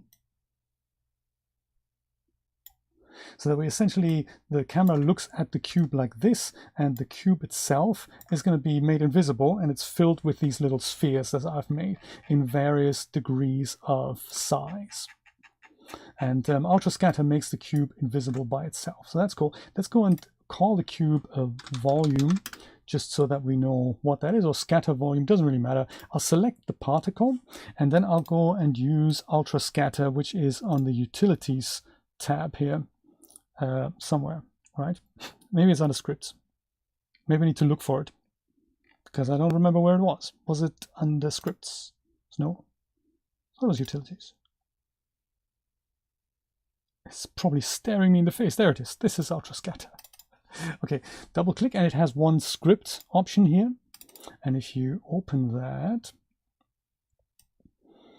it goes and has these 3 options here. Do we want to scatter over a surface, over volume, or use a matrix? So matrix would not require a volume, but we want to use a volume, namely my cube. And then we'll say the target object, so it already knows that I want to use the particle as the source object, and the target object needs to be my volume here. Select that. Placement is random. Number of instances, I'm going to start with maybe 500 and see where that gets me. And then here under distribution and scaling, we can add some additional parameters. So if I were to just run this as it is, just volume scatter that, then I'll see that inside my cube, I'll have little spheres now. They might be too small to show up, but the cube itself has been made invisible. And it's now created this group here that has these various instances of the sphere. So yeah, I don't really see them at the moment. So I can go and select the whole scatter group here and run the script again. And that script will remember all my settings. So one of the things I want to do is make the sphere bigger. And I do that under scaling. So scaling allows me to take the sphere and randomize the scale in either direction. So I don't have to use a round sphere. I could make them a little squashed and flat. I'm going to maybe make that from 100% to maybe 1,000%. So from their original size to about 10 times their size, it's going to pick a random size now. Say volume scatter again and see if they then show up. Yes, they now show up, and they might be a little bit large, but that's easy to change. So that's kind of nice. This is already a good start. Now, if we go and look at this in Iray, we're probably going to say, hey, that's not really, we don't want to have solid balls floating around. So we can then go and make the amount less. We can go and make them more. We can make them smaller and so forth. We can start making them like from 10% to maybe 500%. See what that looks like. And of course, them being solid balls, that doesn't really look like a magical fairy effect at the moment. So let's see what we can do about see how we can improve the placement a little bit. So I think they're a bit big. So under scaling, we're going to start maybe with 10% and scale them up to maximum of 500%. And let's see what that looks like.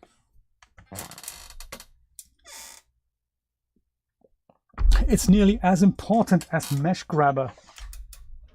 So true. You can do so many cool things with Ultrascatter. It is insane. Like that's better. That's better. It's almost like we could use some more, but we can see some that are kind of grayed out and they're still a little solid. So since they're all instances, whatever I do to the original particle now will propagate to all the instances of that object. So let's take a look at the surfaces tab of the original particle. You could change the color at this point, but I'm going to go and make them slightly transparent. I'm going to put the cutout opacity to 0.3, and that means they're just gonna, they look more like dusty particles now. And since they're a little dark, I'm going to go and add some emission to them. So white is a good starting point. That just makes them, we don't want them to literally shine out light, but we do want to make them, maybe we'll put the emission temperature to kind of 4,000. And then here we'll just make that maybe 10 times brighter. And then they give that nice glow effect as if they could potentially be fireflies. Yeah, it could be. Maybe make it twice as bright. See what that looks like. We're kind of getting there. So those are the magic-y, glowy-y particles here. 0.3 might even be too much still, so I'd maybe make it 1.1. And then we have something in here, but it really adds that magical additional depth. And now that we've made it so subtle, I could probably go ahead and just increase the amount of instances a little bit. Let me do that. So I think I like the size. Maybe I make the scale, maybe I make it 700. And then on the first tab here, instead of 500, I might try 1,000. So I'll make them twice as many, scatter them around again. And if we have bokeh, indeed, yes. That's right. A bokeh, it's this kind of the bokeh effect comes out, Nate, because of the depth of field.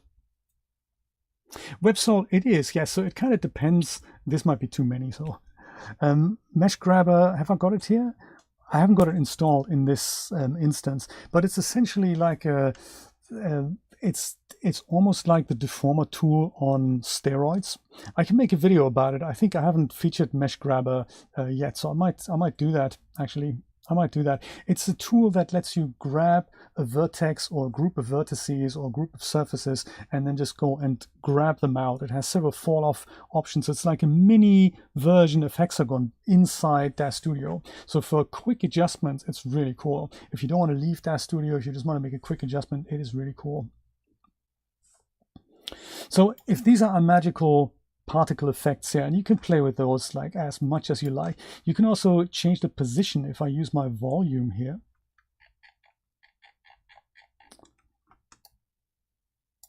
I could bring them forward, so that's not going to change the, sorry, no, the whole Ultrascatter object. If I go and move those around, I'll move the instances around and move the placement. You can rotate that as well. Hello? Somebody working with me here? There we go.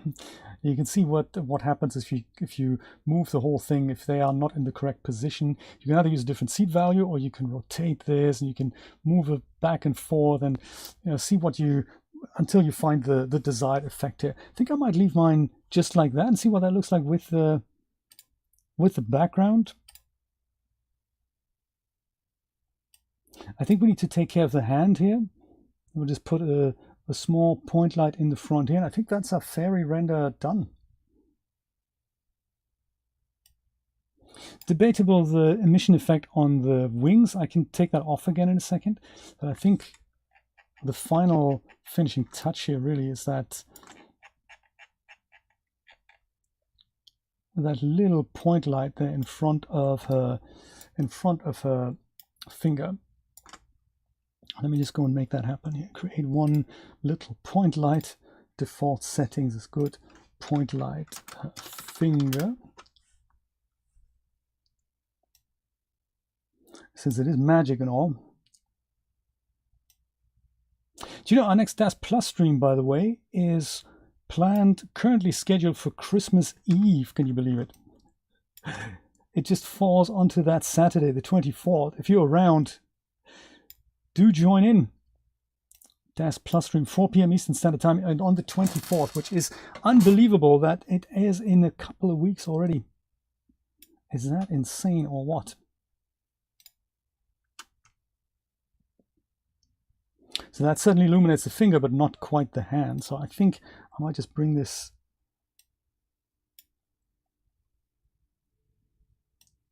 so that it takes care of the whole hand here.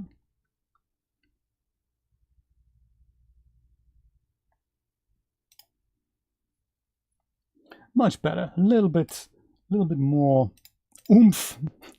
Maybe also a color. Maybe she's got the red touch here. I don't know.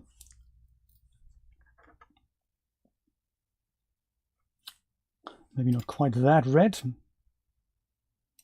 A little bit less saturation.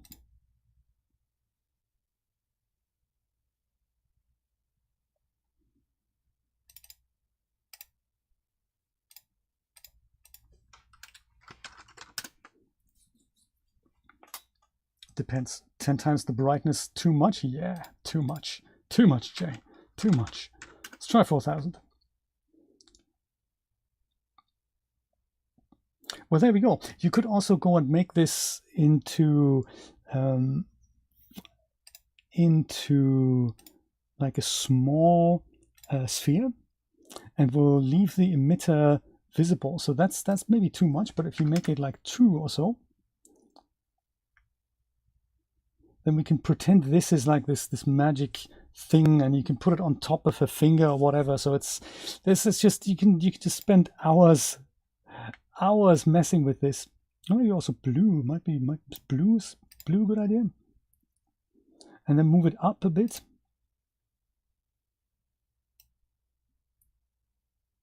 I don't know. So much stuff you can do.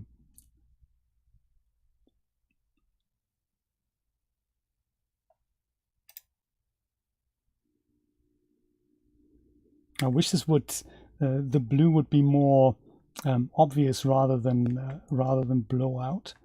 Don't know how to make that happen. Maybe intensity.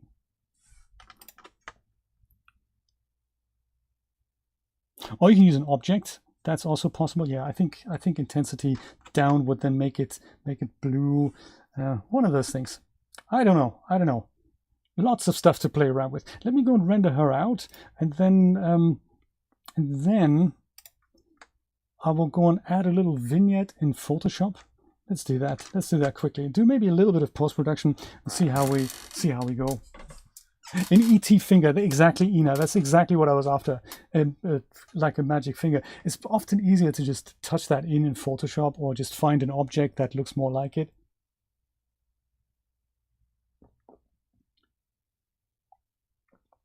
Indeed, thank you, Nate. I'm always trying to clip up those things on Twitch as well, but Twitch have changed the way old streams are being handled. There used to be like at least 2 weeks there, or sometimes 2 months, but Twitch have recently changed that into 1 week. And if I miss it, then it's often gone from Twitch. Well, I try to make a point of keeping them. It's just, it's one of those things. Sometimes I miss it, but on YouTube, like Nate says, they're always going to be available. Right, I get you. Yeah, let's eat bugs. I love it. Oh, did I? What were my render settings here? Could well be that. Sweet, if you see it large, it's actually really cool. Yeah, you get the picture. 500 iterations is enough. I'll go and cancel the render here.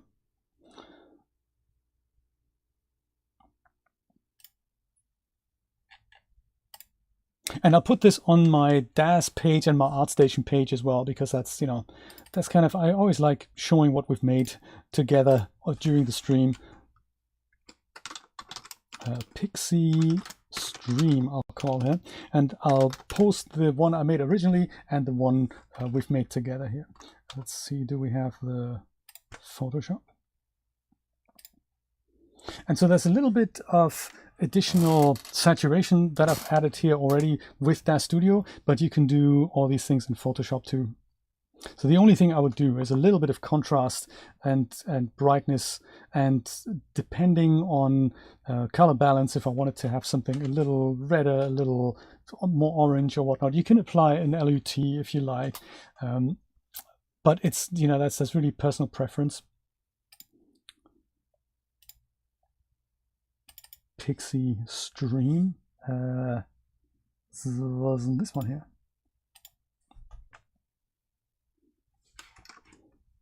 Perfect. So the only thing I'd really do here is add a layer above it, and then either use a rectangular or an elliptical selection, and do something like this to just to darken off the edges there. Like that. So invert that, grab your paint bucket tool on a new layer, just add a bit of black here, unselect that, turn that into a smart object, then go into the Gaussian blur filter and add something like, a very soft, something very soft like this. And that might be too strong, but you just can take down the opacity here, and that serves as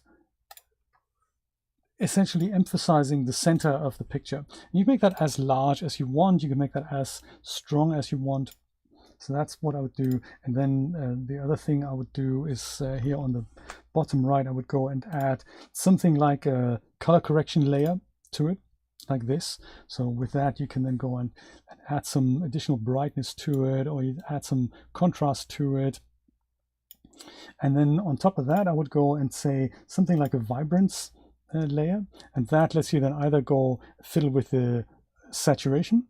Saturation is often can make the skin tones look a little ill, so oops, that's not so good. So vibrance is a preferred option, because it goes and leaves the oranges and the reds alone and only brings out the greens and the blue. So vibrance, if you look at that, everything that's left of my sky will, and the trees will get increased or decreased,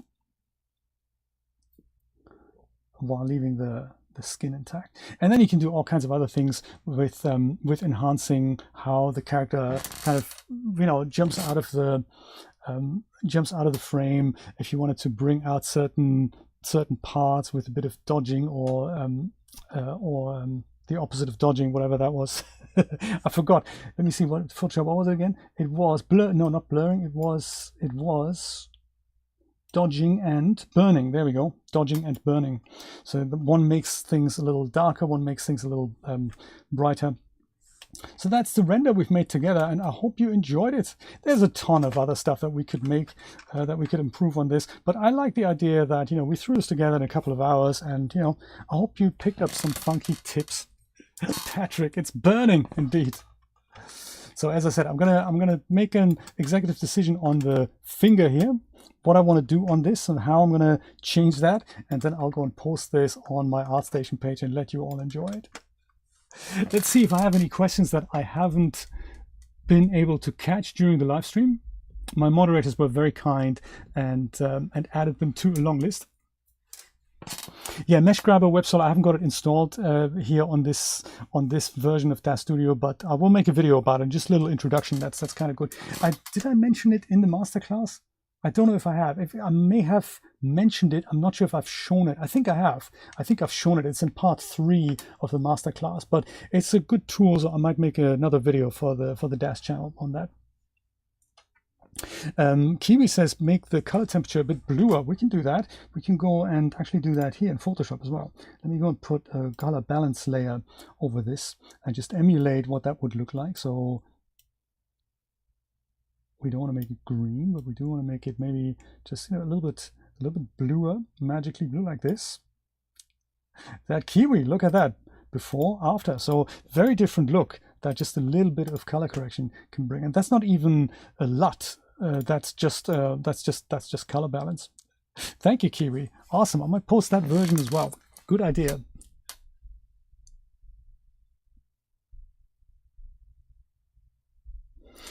Do I have any superhero post sets? I personally, I think so. Yes, I think there's some on the Daz store, Danny. Could we try, Dragonade says, could we try both gold and malevolent? I think that would work. Let me just do that. Nate is like a 500% kind of guy. Let me just try, let me see what that would look like. Can we do both makeup options? Oh, first of all, I'll save it. Gold and malevolent. That was the makeup, right? I think that was under materials. Was it? Yes. No. Yes. I think that works. So gold and malevolent. So malevolent's already on there. Gold we're adding now. All right. Coming right up, sir. Let's render that out again. 2000%. So funny, Nate. Okay. Here it is. I'm not going to bring that into Photoshop, but of course I'm going to let it render. What are your plans for Christmas, everyone? I'm planning to do some spontaneous Twitch sessions over on my Twitch channel. If you want to do some gameplay or some casual 3D sessions in which I'm experimenting and exploring bits and pieces in and around Daz Studio, then do let me know. That's on twitch.tv/WPGuru. I do this kind of every year. Very casual in the afternoons from 4 or 5 p.m. Eastern Standard Time. We need 9,000%. Oh, that's crazy. Do you know, I think you've brought my computer to its knees. Look at that. I don't think it can. Oh, there we go. Updating LPE labels. I like it. I don't exactly know what that is, but it's. I'm glad it's updated. You know, I was worried. So 2 makeups just for Nate. I got addicted to this game called Lonely Mountains Downhill. It's a BMX bike racing game. It's just very, very cool. So I suppose the gold is above the malevolent level, so I don't think both of them shine through. But I do like the gold level as well. I like the kind of, you know, blurry tears, and I do like the blue version of that. So very, very nice thought, Kiwi. I'm glad you made that suggestion. Before and after. Look at that. Nice. I love making pictures like that with you. I hope you picked something new up today, and I hope I can see you again next time. The next public stream is planned for January, but if you're a Daz Plus subscriber, then join me for a funky Daz Plus session for which I have no plans. If you have any suggestions of things you'd like to do or see, then please let me know. Thank you so much for being here. Thank you for all our Australasian colleagues for getting up so early and joining me at this ungodly early morning hour. Enjoy your day. Enjoy your Christmas if I don't see you before, or any other holiday that you celebrate. Have a wonderful time, and I'll see you back in January. Take care, my friends. Bye-bye.